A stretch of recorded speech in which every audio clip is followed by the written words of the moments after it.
Hello everybody, this is Dr. Kukreja Kalani and today I'm here to speak about bipolar disorder. So it's a severe mood disorder where the patient is vulnerable to two phases. Basically there's a phase of mania and there's a phase of depression, and he swings between these two moods.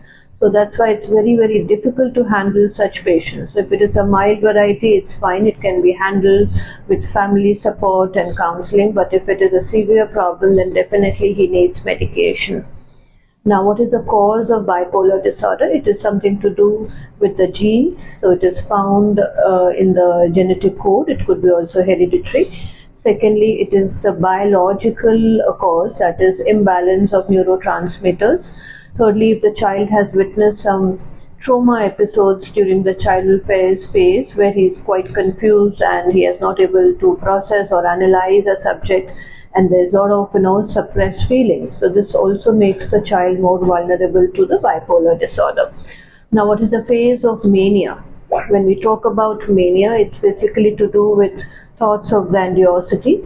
He feels he is something very important a person. He talks very loud.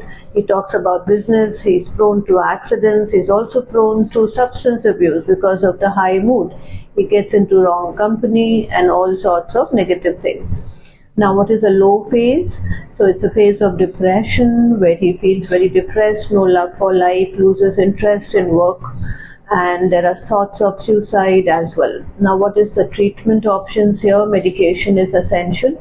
Then secondly, it's counseling, the CBT part, as well as family support is very important, so as to keep him away from the wrong habits. So basically, lifestyle maintenance is very important.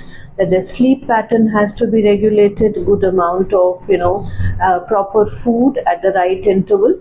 So that's very important, and basically he needs to learn how to handle stress. Otherwise, each episode of stress can give rise to a phase of mania and depression.